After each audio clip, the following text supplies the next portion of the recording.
2023 ஜேஎஸ்ஓவில் கேட்ட ஒரு சம்மு பார்ப்போம். இந்த கொஸ்டின் பேப்பரோட மற்ற சம்ஸோட பிளேலிஸ்ட் வந்து டிஸ்கிரிப்ஷனில் கொடுத்துருக்கேன். சரி, கேள்விக்கு போகலாம்.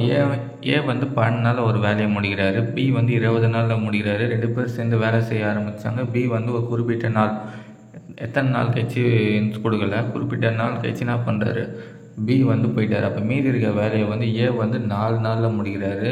அப்போ எத்தனை நாள் கழிச்சு பி வந்து வெளியே போயிருப்பார் கேட்குறாங்க. சரி, வந்து இப்போ கேள்வி சொன்னது கீழே எழுதியிருப்பேன்.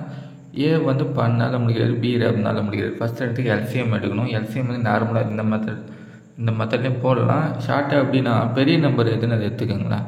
பெரிய நம்பர் 20 ஆச்சா, 20 வந்து மற்ற எல்லாத்தாலையும் வகுப்படுதான்னு பார்க்கணும், அதோட மடங்காக வருதான்னு. இப்போ 12ஆல் 20 டிவைட் ஆகாது இல்லையா? அப்போ என்ன பண்ணணும், 20 கூட இன்னும் 20 ஆட் பண்ணிக்கோங்க. இப்போ 40 வந்து 12 டேபிள் வராது. அப்போ 40 கூட இன்னொரு 20 ஆட் பண்ணிங்க. ஆட் பண்ணால் 60 வரும். 60 வந்து 12வது வாய்ப்பாடில் வந்து வரும் இல்லையா? இதுலேயும் வரும். இதோட மடங்கு அது வரைக்கும் இதுலேயும் கண்டிப்பாக வரும். ஓகே, இந்த மாதிரி ரெண்டுத்துலேயும் வந்துச்சு. சப்போஸ் இன்னொரு நம்பர் இருந்தால் அதுலேயும் வருதான்னு பார்க்கணும். எது பெரிய நம்பரோ அதை வச்சு போட்டாலும் நீங்கள் ஈஸியாக போடலாம், இல்லை நார்மல் மெத்தடும் போடலாம். இப்போ பார்த்தா எல்சிஎம் வந்து 60. இந்த எல்சிஎம் 60ன்றது தான் வந்து டோட்டல் ஒர்க்கு. டோட்டல் ஒர்க் வந்து எப்படி கண்டுபிடிக்கிறதுன்னு தெளிவாக சொல்கிறேன், நல்லா கவனிச்சிக்கங்க. இது வந்து இங்கே இடத்துல வந்து ஒருத்தர் தான் அப்படின்றதுனால வந்து இந்த இடத்துல எல்சிஎம்மே வந்து டோட்டல் ஒர்க்காக வந்துச்சு. சில இடத்துல வந்து 4 பேர், 4 மென்னு வச்சு 4 மென் 12 நாளில் முடிக்கிறாங்க அப்படின்னா டோட்டல் ஒர்க் வந்து அதுங்க இடத்துல வேறு மாதிரி போடுவோம். எப்படின்னா டோட்டல் ஒர்க் எப்படி கண்டுபிடிக்கணும்னா, இங்கே பாருங்களேன், ஃபஸ்ட்டு எவ்வளோ பேர் எண்ணிக்கை, ஓகேங்களா, எண்ணிக்கை, அதையும் அப்புறம் என்னது, ஒரு நாளைக்கு எவ்வளோ பங்கு அவங்க முடிப்பாங்கன்றது, ஓகேவா, ஒரு நாளைக்கு எவ்வளோ பங்கு முடிப்பாங்கன்றது பங்கு. அதுக்கப்புறம் வந்து எத்தனை நாள் அவங்க வேலை செய்கிறாங்கன்றது, எத்தனை நாள் வேலை செய்கிறாங்கன்றது, ஓகேங்களா, நாள். இந்த 3 விஷயம் தான் டோட்டல் ஒர்க் வந்து நம்ம சொல்லிடலாம். இப்போ இந்த இடத்துல பாருங்களேன், இங்கே வந்து எல்சிஎம் வந்து 60ன்னு கண்டுபிடிச்சிட்டோம் இல்லையா? அது என்ன பண்ணணும், டிவைட் பண்ணணும். 60 வந்து ரெண்டுத்தையும் வந்து டிவைட் பண்ணிங்கன்னா ஏ 5 பி 3ன்னு கிடைக்கும். இதுக்கு என்ன அர்த்தம்னா, ஏ வந்து ஒரு நாளைக்கு 5 பங்கு முடிப்பார், பி வந்து ஒரு நாளைக்கு 3 பங்கு முடிப்பார்னு அர்த்தம். அப்படி தான் இங்கே பண்ண 5யும் ஒரு நாள் 12 பேருக்குன்னா வந்துடும், டோட்டல் ஒர்க் 60 வந்துடும் இல்லையா? அதுதான் நான் சொல்கிறேன். அதுதான் அது வந்து இது தான் எண்ணிக்கை. இந்த இடத்துல வந்து ஒருத்தர் தான்ன்றதுனால இது போட தேவையில்ல, எண்ணிக்கை வந்து நம்ம விட்டுடலாம். அதில் 1ன்னு போடணுன்னு வச்சுக்கோங்களேன். அதுக்கப்புறம் ஒரு நாளைக்கு இவர் எவ்வளோ பங்கு முடிகிறாரு, ஒரு நாளைக்கு 5 பங்கு முடிகிறாரு. 5 எத்தனை நாள் வேலை செஞ்சு முடிகிறாரு, 12 நாள், 12.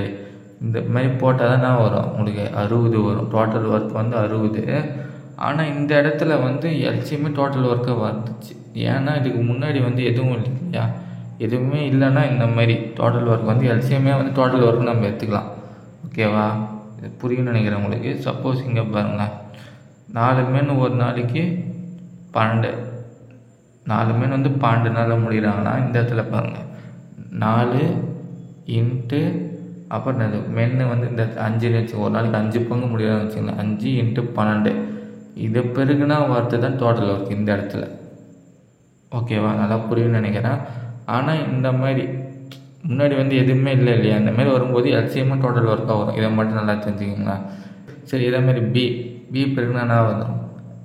பி வந்து 3 நாள் ஒரு பங்கு அடிச்சா 20 நாள் செஞ்சால் 60 வந்துடும். அதான் ஏ வந்து பங்கு கண்டுபிடிச்சாச்சு. ஏ ஒரு நாளைக்கு 5 பங்கு, பி ஒரு நாள் 3 பங்கு. ஏ ப்ளஸ் பி 2 பேர் சேர்ந்தால் ஒரு நாளைக்கு 8 பங்கு முடிப்பாங்க. டோட்டல் ஒர்க் வந்து 60. இப்போ இந்த கேள்வி பார்த்தீங்கன்னா, ஏ வந்துங்க 4 நாள் வேலை செஞ்சால் சொல்லிட்டாருங்க இல்லையா? ஏ ஆனவர் 4 நாள் வேலை செஞ்சு முடித்தார். மீதி வேலை வந்து இவர் வந்து முடிச்சிட்டாரு, அவ்வளோதான். இப்போ கொஞ்சம் ரிவேர்ஸ்லேருந்து போகிற மாதிரி இருக்கும் அந்த கேள்வி. இப்போ 4 நாள் வேலை செஞ்சார் இல்லையா? ஒரு நாளைக்கு 5 பங்கு முடிக்கிறார். 4 நாளுக்கு என்ன, அது இன்ட்டு 4 போட்டிங்கன்னா 20 பங்கு வந்து இவர் முடிச்சிருக்காருன்னு அர்த்தம். 60 பங்கு வேலையில் 20 பங்கு இவர் முடிச்சிட்டாருன்னா மிச்சம் எவ்வளோ இருக்கும், மிச்சம் 40 பங்கு தான் வந்து 2 பேர் சேர்ந்து செஞ்சுருப்பாங்க. அதுதான் கொடுத்துருக்கேன். 20 பங்கு வந்து ஏ முடிச்சிட்டாரு. பி வந்து குறிப்பிட்ட நாளுக்கு அப்புறம் போயிட்டார் இல்லையா? அதை தான் பார்த்தது கண்டுபிடிக்கணும். மிச்சம் வந்து 40 ஒர்க்கை வந்து என்ன அர்த்தம், குறிப்பிட்ட நாள் கழிச்சு போனார்னா மிச்ச ஒர்க்கை வந்து ஏவும் பியும் சேர்ந்து செஞ்சுருக்காங்கன்னு அர்த்தம். இங்கே பாருங்கண்ணா, சில நாட்கள் வேலை செய்த பிறகு பி ஆனவர் சென்று விடுகிறார். அதாவது அந்த 40 ஓகேவா. ஏ வந்து 4 நாள் வேலை செஞ்சால் 20 பங்கு முடிச்சிட்டாரு இல்லையா. இப்போ மிச்சம் இருக்க 40 பங்கு தான் ஒரு 2 பேர் சேர்ந்து செஞ்சுருப்பாங்க. ஓகேவா. மிச்சம் இருக்க 40 பங்கு செஞ்சதுக்கப்புறம் தான் பி வந்து வெளியே போயிருக்காருன்னு அர்த்தம். அந்த மாதிரி இந்த ரிவர்ஸில் போட்டால் தான் இந்த சம் ஈஸியாக போகும். சரி ஓகே. இப்போ 40 ஆச்சா. 40 வந்து 2 பேர் சேர்ந்து செஞ்சுருப்பாங்க. 2 பேர் சேர்ந்து ஒரு நாளைக்கு எத்தனை முடிப்பாங்க? ஒரு நாளைக்கு வந்து 8 முடிப்பாங்க இல்லையா, 8 பங்கு. அப்போ 40/8 போட்டால் நான் 5 நாளில் வந்து இந்த 40 பங்கு முடிச்சிருப்பாங்க. இதுக்குன்னா அர்த்தம் 5 நாள் கழிச்சு வந்து பி வெளியே போயிட்டாருன்னு அர்த்தம். ஓகேவா. இதே இடத்துல வந்து வேறு மாதிரி கேள்வி கேட்பாங்க. வேலையை முடியறதுக்கு மொத்தமாக எத்தனை நாள் ஆச்சு? ஏ வந்து 4 நாள் முடித்தாரு. அதுக்கப்புறம் இங்கே ஒரு 5.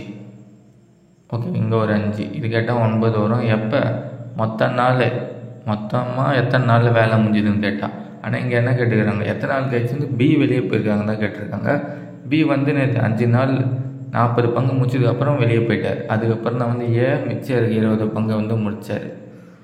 ஓகேங்களா. ஆன்சர் வந்து 5. சம்மு புரிஞ்சிருக்குன்னு நினைக்கிறேன். புரியலன்னா நான் வந்து இன்னொரு ப்ளேலிஸ்ட் கொடுக்குறேன் பாருங்கள். ஆட்கள் நாட்டுன்னு ஒரு சின்ன ஒரு ப்ளேலிஸ்ட் கொடுத்துருப்பேன். அதில் வந்து இதே மெத்தடில் தான் அந்த சம்மெல்லாம் சால்வ் பண்ணி போட்டிருப்பேன். தேவைப்பட்டால் செக் பண்ணி பாருங்கள்.